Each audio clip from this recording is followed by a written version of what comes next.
फर्ज करें आप किसी डॉक्टर के पास जाते हैं और उसको बताते हैं कि मेरा जो बीपी है वो 140-50 तक रहता है, तो वो आपसे पूछेगा, पहला सवाल यही करेगा कि आपके पास जो बीपी अपरेटस है वो डिजिटल है या मरकरी वाला है। आप उनको बताते हैं कि डिजिटल है, तो वो कहेगा कि डिजिटल के अंदर कंसिस्टेंसी नहीं होती, ये कभी आपको 100 पे दिखाएगा और कभी 150 पे दिखाएगा। सेम टाइम में जो इसके रिजल्ट्स हैं वो इनकंसिस्टेंट होते हैं, तो इसका मतलब ये रिलायबल नहीं है।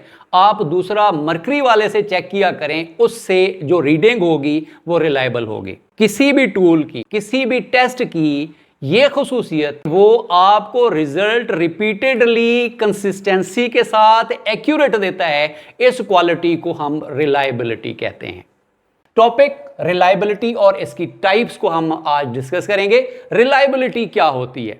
The degree to which a test consistently measures whatever it measures, यानी किसी टूल से, किसी टेस्ट से आप कोई मेजरमेंट लेते हैं, जिस चीज़ की भी मेजरमेंट लेते हैं, वो मुसलसल जो उसकी रीडिंग है, मुसलसल उसके जो रिजल्ट हैं वो सेम होने चाहिए। हम इस चीज़ को रिलायबिलिटी कहते हैं। Reliable test always give same scores, यानी रिलायबल टेस्ट है, आपका टूल अच्छा है तो उसका जो स्कोर है वो हमेशा एक जैसा होगा। आप रिसर्च के अंदर कोई टूल लगाते हैं, एक ग्रुप के साथ चेक करते हैं, फिर दूसरे ग्रुप के साथ चेक करते हैं, अगर उनके रिजल्ट्स सेम हैं तो इसका मतलब है उसके अंदर कंसिस्टेंसी है, वो टूल रिलायबल है।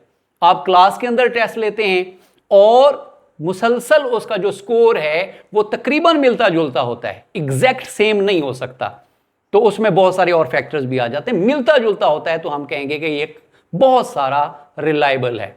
अब फर्दर हम इसको इसकी टाइप्स से समझने की कोशिश करते हैं ताकि हमें मुकम्मल क्लियर हो जाए। टेस्ट रीटेस्ट, यानी एक टेस्ट आपने लिया, उसको कुछ दिनों के बाद, कुछ हफ्तों के बाद या कुछ महीनों के बाद उसी ग्रुप से, उसी स्टूडेंट से या उसी सैंपल से आपने वो टेस्ट रिपीट किया, तो जो पहले उसका स्कोर था, जो पहले उसका रिजल्ट था, बाद में जो आने वाला रिजल्ट है वो आपस में मैच करते हूं, काफी हद तक मिलते हूं, तो हम कहेंगे कि ये जो टेस्ट रीटेस्ट रिलायबिलिटी है ये भी बहुत अच्छी है।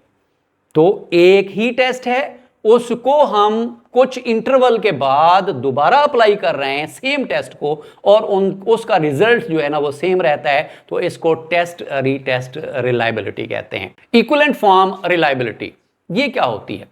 यानी हमने 50 नंबर के दो टेस्ट बनाए, एक 50 नंबर का, दूसरा भी 50 नंबर का, दोनों के टेस्ट आइटम्स बराबर हैं, दोनों का डिफिकल्टी लेवल बराबर है और दोनों का जो कंटेंट है वो मिलता जुलता है, बिल्कुल एक आइडेंटिकल नहीं होंगे। ये टेस्ट रीटेस्ट के अंदर एक ही टेस्ट, आइडेंटिकल टेस्ट को हमने दूसरी दफा रिपीट किया था। यहां पर क्या है, टेस्ट आइडेंटिकल नहीं होगा, इक्विवेलेंट होगा, मिलता जुलता होगा।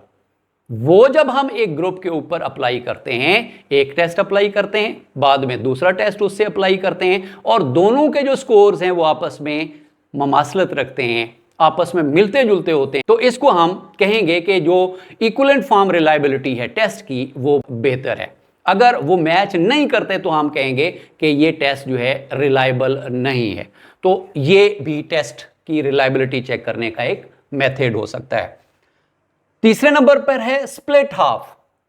Half of the test is administrator, यानी टेस्ट आपने एक बनाया 100 नंबर का, उसमें से जो पहला 50 मार्क्स का है वो आपने बच्चों को दे दिया और उनको कहा आप इसको सॉल्व करें। फिर 15 मिनट का स्लॉट आपने दरमियान में वक्फा दे दिया, फिर बाकी के जो 50 नंबर वाला टेस्ट है आप उसको बाद में दे देते हैं। दोनों के फिर जब रिजल्ट्स बनेंगे और दोनों के मार्क्स मैच होंगे तो दोनों का जो स्कोर है वो तकरीबन मिलता जुलता होना चाहिए, दोनों की जो एवरेज है वो मिलती जुलती होनी चाहिए। तो इस रिलायबिलिटी की किस्म को हम कहते हैं स्प्लिट हाफ रिलायबिलिटी। ये भी रिलायबिलिटी चेक करने का एक तरीकाकार है। आखिर में है इंटररेटर, यानी एक टेस्ट को रेटिंग करने वाले मुख्तलिफ हों। हम अमूमन ये है कि एक टेस्ट बनाता है, जो टीचर बनाता है वही चेक कर रहा होता है। अगर उस टेस्ट को एक आदमी चेक करता है, उसके बाद कोई दूसरा टीचर उसको चेक करता है, दूसरा इवैल्यूएटर चेक करता है, और दोनों के जो स्कोर्स हैं वो काफ़ी हद तक इसलिए मैंने कहा कि बराबर होना लाजमी नहीं है, काफ़ी हद तक मिलते जुलते होंगे तो हम कहेंगे कि जो इंटर रेटर रिलायबिलिटी है दैट इज आल्सो गुड। अगर ऐसा नहीं होगा, एक टीचर चेक कर रहा है, उसने जो है ना वो उसके मार्क्स लगाए हैं 95 और दूसरे ने उसके मार्क्स लगाए हैं 75, तो एक बड़ा गैप हमें नज़र आएगा।